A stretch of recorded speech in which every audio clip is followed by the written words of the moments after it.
ప్రభుత్వానికి మీ అందరికీ వందనాలండి. ఏలూరు తాలూకా పెదవే మండలం కూచింపూడి మాది.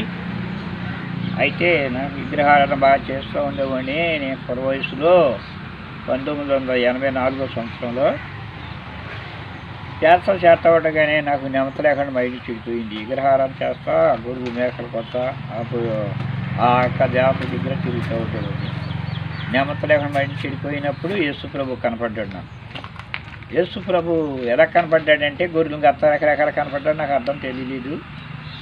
అయితే ఒక పాప తెల్లగా ఉంది, కన్య వయసు పాప, గర్భిణితో వచ్చి ఇంట్లో పెరసమైంది, పిల్లలు పుట్టాడు, కనపడ్డాడు నాకు. తెల్లగా ఉన్నాడు. అప్పటి నుంచి నాకు కళ్ళు తెరబడి నాకు మైండ్ నెమ్మది వచ్చింది. విగ్రహారాధన మానేసి ఇక నా యంత్రం నేనే ప్రార్థనకి వెళ్ళిపోతాం మొదలుపెట్టాను. వెళ్తుంటే ఇది ప్రార్థన కాదు, ఇది మెంటల్ అని చెప్పేసి నాకు ఊరు వాడు అందరూ కూడా నన్ను పిచ్చోడు అని అందరూ అంటూ మొదలుపెట్టారు. పెళ్లి చేస్తే పోతాను, పెళ్లి చెప్తున్నా, పెళ్లి చేశారు బలవంతంగా. ఇంకా మైండ్ చేయకపోయింది ఈసారి మళ్ళీ దేవుడు కనపడతారు. అప్పుడు నేను తీర్మానం చేసుకున్నానండి. కొన్ని రోజులు ఒక సంవత్సరం పైగానే ఆ అమ్మాయిని కూడా అక్కడ పెట్టారు. ఒక పాప పుట్టిన తర్వాత వైజాగ్ మెంటల్ హాస్పిటల్కి తీసుకెళ్ళారు. ఈ అబ్బాయి మెంటలే కానీ ఇది ప్రార్థన కాదని దేవుడు నమ్మిన వాళ్ళు కూడా ఇలాగనే చేస్తుంటే మా నాన్న మా అన్నలో తీసుకెళ్ళారు. ఇది ప్రార్థనే, ఇది మెంటలేం కాదు, మాటలన్నీ బాగానే ఉండే, ఎంత బాగానుంది ఇది అని చెప్పేసి నన్ను ఏమంటే పంపించేశారండి. అది అప్పటి నుంచి నేను ప్రార్థనకి వెళ్తున్నా. పెళ్ళి దాకా కూడా నేను చిన్నప్పుడు చదువుకుంటే చదువు రాలేదు. నా అంతరికి నేనే ఎన్నిసార్లు అన్నా చదువుకుంటా ప్రయత్నం చేశాను, కానీ ఎంత దగ్గరికి వెళ్ళినా చదువు రాలేదు. దేవుడు చదివించేశాడు, మళ్ళీ స్వస్థవారం ఇచ్చాడు. ఎక్కడెక్కడ మెంటల్ వాళ్ళకి మళ్ళీ నేను ప్రార్థన చేస్తాం, దేవుడు చూపించాడు స్వస్థవారం ఇచ్చి. అలాగన మరి ఎక్కడెక్కడ హాస్పిటల్లో కూడా క్యాన్సర్ అని పంపించేసిన వాళ్ళకి చాలా మందికి ఓల్డ్ కూడా వెళ్ళి తిరిగి ఇప్పుడు కూడా చేస్తున్నానండి. అలాగన ఇక యమాన్ని తీసుకొచ్చి ఇది మెంటల్ కాదు, దేవుని శక్తి పొందాడని నన్ను ఇక అందరూ తెలుసుకుని కొంతమంది ఇక్కడికి వస్తున్నారని నా దగ్గరికి. నేను కూడా కొన్ని వాళ్ళకి వెళ్ళి చేస్తుంటా. ఇక్కడ చిన్న సంఘం అయిందండి. మరి ఇక 3 ఆడపిల్లలు, తర్వాత మగపిల్లడు, పెళ్ళిళ్ళు కూడా చేసేసాను వాళ్ళకి. మేమందరం సేవ చేయాలని దేవునికి తీర్మానం చేసుకుని నేను ఏడ్చానండి. ఏడిస్తే అన్నట్టుగానే దేవుడు నా మనవి ఆలకించి ఆయన అందరికీ కూడా మరి సేవే చేస్తున్నారు. సేవకులే, వారికి గుళ్ళు ఉంటాయి, వాళ్ళు సంఘాలు, అలాగా దేవుడు కొనసాగించడానికి మేము 4 అన్నదమ్ములండి, నేనే లాస్ట్ చిన్నోడిని. ఇక వాళ్ళందరూ కూడా ఇక నన్ను ఉద్దేశించి నా మీద గొడవలు రకరకాలుగా ఆడు వెళ్ళిపోయారండి. ఎడంగా నేను షార్ట్ ఉండిపోయాను. ఇక్కడే ఉండి సేవ చేయమన్నాడు. రోడ్డు పక్కనేనండి. ఆల్రెడీ కూచిపూడి శివర టవర్ ఉంటుంది పక్కన. అయితే స్వస్థవారం ఇచ్చాడు దేవుడు.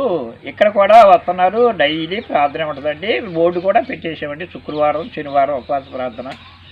అలాగన 13 సంవత్సరాల నుంచి శుక్రవారం శనివారం ఉపవాసం ఉండి ప్రార్థన చెయ్యి, ఆదివారం భోజనం దేవుడు మాట్లాడాడు.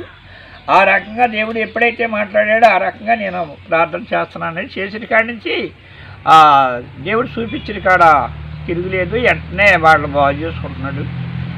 ఎలాగుండగలను 2 రోజులని నేను విచారపడుతుంటే దేవుడు వాక్యం చూపించాడండి. సామెతల గ్రంథం 30:3 మాట్లాడాడు. నీతిమంతుడు ఆకలి కొనలేదని దేవుడు మాట్లాడాడు. తర్వాత మరి 13వ అధ్యాయంలో లాస్ట్ వర్షంలో కూడా అలాగే మాట్లాడాడు.